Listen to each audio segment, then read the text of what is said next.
म्हणजे 70 ग्रॅम एका तेल बॅगेमागे घोटाळा केला जातोय। देशाचे पंतप्रधान नरेंद्र मोदी यांनी खाद्यतेलाचा वापर कमी करा असं आवाहन केलेलं आहे, परंतु खाद्यतेलाच्या कंपन्यांनी कशा पद्धतीने देशातील नागरिकांची लूट सुरू ठेवलेली आहे, या लुटीच्या संदर्भामध्ये आजचा आपण बोलबिंदास बोल करणार आहोत। याची या ठिकाणी किंमत आहे 170 रुपये बघितलं, आणि 840 ग्रॅमची बॅग आहे 170 रुपयाला। म्हणजे 1 लिटर म्हणजे किती होतं, 910 ग्रॅम जर असेल तर 1 लिटर भरल्या जातं। 10 ग्रॅमची बॅग असते, म्हणजे पैसे घ्यायचे पण मापात पाप करायचं। हे कुठं पाप फेडणार आहात?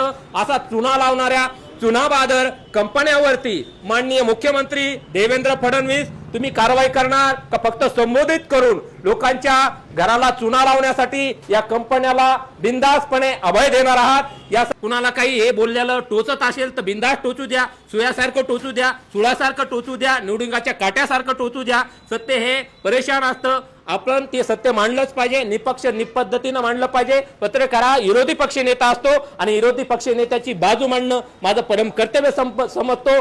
ग्राहक मंचामध्ये आपल्या वतीनं प्रत्येकाने तक्रार देणं अत्यंत गरजेचं आहे। आणि नमस्कार, मी दैनिक बुलंदशक्ती मुख्य संपादक रामेश्वर शिवाजी दरेकर, आपलं बोलबिंदास बोलमध्ये मी सहर्ष स्वागत करतोय। खाद्यतेलाचा वापर कमी करा असं म्हणणाऱ्या भक्तांना आणि विशेष करून मुख्यमंत्री देवेंद्र फडणवीस आणि पंतप्रधान नरेंद्र मोदी यांनी या भ्रष्टाचाराने माखलेल्या कंपन्यांवरती कारवाई करणं अत्यंत गरजेचं आहे। 1 वर्षापासून कशा पद्धतीने या कंपन्या फसवत आहेत, तेलाचे भाव वाढल्यामुळे आणि किमती गगनाला भिडल्यामुळे, आणि या किमती कशा पद्धतीने वाढल्यात आणि कशा पद्धतीनं आपला भ्रष्टाचारांचं काहूर माजवलं जातं आणि कशा पद्धतीनं ग्राहकाची फसवणूक केली जाते, याचं वास्तव दाखवणारा आजचा हा व्हिडिओ असणार आहे। आपण तुम्हाला दाखवतो, ही फॉर्च्यून तेलाची तेल बॅग आहे आणि ही याची किंमत जी आहे आपण तुम्हाला सर्व काही दाखवणार आहोत। याची या ठिकाणी किंमत आहे 170 रुपये बघितलं, आणि 840 ग्रॅमची बॅग आहे 170 रुपयाला। म्हणजे 1 लिटर म्हणजे किती होतं, 910 ग्रॅम जर असेल तर 1 लिटर भरल्या जातं। 10 ग्रॅमची बॅग असते, म्हणजे 70 ग्रॅम एका तेल बॅगेमागे घोटाळा केला जातोय।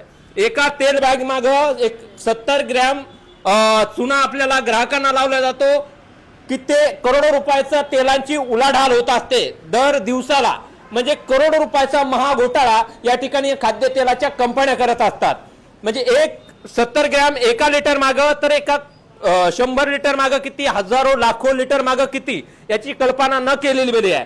खाद्यतेलाचा वापर कमी करणाऱ्या पंतप्रधान नरेंद्र मोदी यांनी या कंपन्याच्या संदर्भामध्ये खऱ्या अर्थानं भूमिका घेणं अत्यंत गरजेचं आहे। आपले मुख्यमंत्री देवेंद्र फडणवीस यांनी देखील सांगितलं की विश्वगुरूंनी सांगितलेल्या उपदेशाचं पालन करा आणि देशाला एक सशक्त बनवण्यासाठी आपण सगळ्यांनी साथ द्यावी। परंतु साथ द्यावी असं सांगितलंय, परंतु महाघोटाळा करणाऱ्या आणि घराच्या किचनला कात्री लावणाऱ्या कंपन्यांना कधी आपण भूमिका घेऊन यांच्यावर कारवाई करणार आहात? 1 लिटरचं हे तेलाचं पॅकेट होतं 1 वर्षापूर्वी, आणि आता 840 ग्रॅमच का करण्यात आलं, हा प्रत्येकांचा संशोधनाचा आणि भूमिकेचा भाग आहे। आपण आणखीन इंडिपेंडन्स नावाची ही कंपनी आहे, फॉर्च्युनरच ची कंपनी आहे इंडिपेंडन्स नावाची।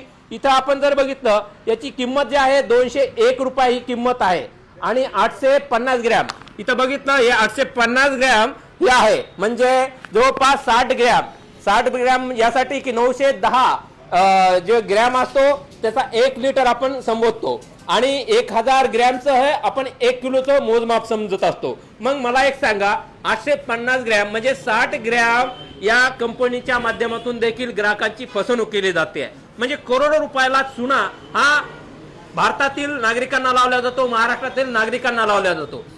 आपण जर बघितलं तर सोयाबीनच्या किमतीची जर पर क्विंटल नुसार जर बघितलं, शेतकरी काबाड कष्ट करतो आणि त्या सोयाबीनच्या पर क्विंटल माग 4000 ते 5000 दरम्यानच्या पुढे आजपर्यंत शेतकऱ्यांच्या सोयाबीनला भाव मिळालेला नाही आहे। मग 5000 रुपये क्विंटल त्याची भाव सोयाबीन आहे आणि 200 रुपयाला हा पुडा दिला जातोय। म्हणजे किती फसवणूक आहे। इकडून तिकडून कुठूनही गेलं तर जगाच्या पोशिंद्याची लूटमार चालू आहे। जगाचा पोशिंदा जगाला तारतोय, परंतु जगाच्या पोशिंद्याला उपासमारीची वेळ आणली आहे आणि हजारो आत्महत्या वर्षभरामध्ये मराठवाड्यामध्ये झालेल्या आहेत। महाराष्ट्रामध्ये याचा आकडा खूप मोठ्या प्रमाणात आहे आणि विशेष करून आता या दोन कंपन्यांचा आपण दाखवलाय। ही कीर्ती गोल्ड कंपनी आहे। कीर्ती गोल्ड कंपनी ही ग्रामीण भागात जास्त प्रमाणात चालत असते। आपण फॉर्च्युनरचं पाहिलं 60 ग्रॅमचं 70 ग्रॅमचा कशा पद्धतीनं लुटमारीचा धंदा या कंपन्यानं सुरू केलेला आहे। आणि आता आपण जर दाखवतोय तुम्हाला, हे जर बघितलं 190 रुपयाची ही कीर्ती गोल्डची आहे। बघितलं ही बॅग 190 रुपयाला हिची किंमत ठरवली गेलेली आहे।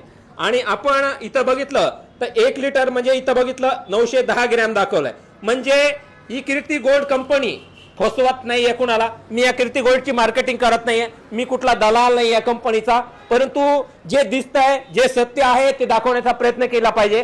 कीर्ती गोल्ड कंपनीनं इथं आपल्याला दिलासा दिलेला आहे, ज्या पद्धतीनं संकटात साथ द्यायला पाहिजे देशाला, या देशातील ग्राहकांना, या नागरिकांना, देशातील शेतकऱ्यांना, त्या पद्धतीनं या कीर्ती गोल्ड कंपनीनं दिलासा दिलेला आहे। फॉर्च्यून असेल किंवा इतर कंपन्या असतील याचीही चौकशी होणं अत्यंत गरजेचं आहे। कीर्ती गोल्ड प्रमाणे 1 लिटर तेल प्रत्येक कंपन्यांनी हे असं पाऊच दिलं पाहिजे, जेणेकरून ग्राहकाची फसवणूक होणार नाही।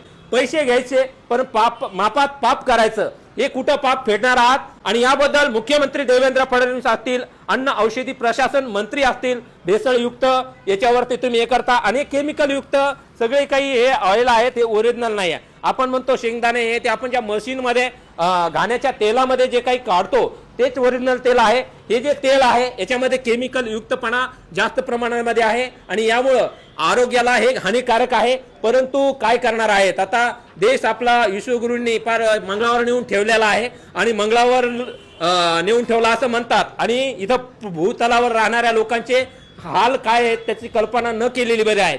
पेट्रोल डिझेलचे दर गगनाला भिडलेले आहेत आणि इथं खाद्यतेलाचे दर देखील गगनाला भिडलेले आहेत। खाद्यतेलाच्या कंपन्या सर्रासपणे ग्राहकांची लूट करतात, परंतु लूट करणाऱ्या कंपन्यावरती आपले मुख्यमंत्री देवेंद्र फडणवीस मौन बाळगून आहेत। इथले आमदार असतील, खासदार असतील आणि कृषी मंत्री असतील याबद्दल बोलायला तयार नाही आहेत। म्हणजे या कंपन्यांकडनं लाखो करोड रुपयाचा दरमहा हप्ता संबंधित मंत्री महोदयांना असू शकतो। ही माझी फसवणूक नाही आहे, या भारतात राहणाऱ्या प्रत्येक नागरिकांची फसवणूक आहे। आणि प्रत्येक लिटर माग 60 ते 70 ग्रॅमचं चुना आपल्याला लावण्याचं काम केलं जातं। असा चुना लावणाऱ्या चुनाबादर कंपन्यावरती माननीय मुख्यमंत्री देवेंद्र फडणवीस तुम्ही कारवाई करणार का फक्त संबोधित करून लोकांच्या घराला चुना लावण्यासाठी या कंपन्याला बिनधास्तपणे अभय देणार आहात? यासारख्या विविध प्रश्नावरती आपण सातत्यानं प्रकाश टाकत आलेलो आहोत। आणि खऱ्या अर्थानं देश सेवा करायची तर देशाला लुटणाऱ्या, देशाचं शोषण करणाऱ्या,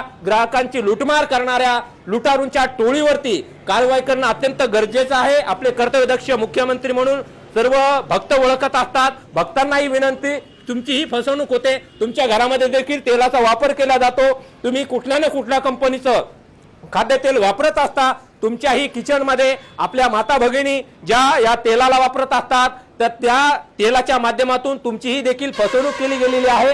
तुमची फसवणूक केल्या प्रकरणी तुमच्या लाडक्या मुख्यमंत्री महोदयांना तुम्ही पत्र लिहून तुमची ही 1 लिटर माग 70 ग्रॅम पर्यंत फसवणूक केली गेली आहे आणि ही फसवणूक थांबली पाहिजे। ही कंपनी 1 वर्ष अगोदर 1 लिटर 910 ग्रॅमच देत होती, परंतु असं काय गुगली टाकली की 70 ग्रॅम ऑटोमॅटिक कमी केलं। म्हणजे 70 ग्रॅम म्हणजे एका गरीबासाठी किंवा एका घरासाठी 1-2 दिवसाचं ते तेल असू शकतं आणि त्यामुळं त्याच्या भविष्यावरती याचा परिणाम होऊ शकतो। हा परिणाम थांबवायचा जर झाला तर महाराष्ट्रातील प्रत्येक नागरिकानं याबाबत पुढाकार घेणं गरजेचं आहे। ग्राहक मंचामध्ये आपल्या वतीनं प्रत्येकाने तक्रार देणं अत्यंत गरजेचं आहे आणि आपल्याला लुटणाऱ्या टोळीला पोटणीवर आणण्यासाठी, आपल्या झालेला अन्याय दूर करण्यासाठी प्रत्येकाने पुढाकार घेऊन ही भूमिका योग्य त्या पद्धतीने साकारली पाहिजे। आणि फॉर्च्यून असेल किंवा इतर कंपन्या असतील ज्या कमी प्रमाणात तुम्हाला खाद्यतेल देत आहे पाऊच मध्ये, त्या तेलाला तुम्ही आळा बसून 1 लिटरच तेल तुम्हाला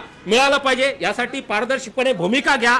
आणि कुणाला काही हे बोललेलं टोचत असेल तर बिंदास टोचू द्या, सुयासारखं टोचू द्या, सुळासारखं टोचू द्या, निवडुंगाच्या काट्यासारखं टोचू द्या। सत्य हे परेशान असतं, आपण ते सत्य मांडलंच पाहिजे, निपक्ष निपद्धतीनं मांडलं पाहिजे। पत्रकार हा विरोधी पक्ष नेता असतो आणि विरोधी पक्ष नेत्याची बाजू मांडणं माझं परम कर्तव्य समजतो।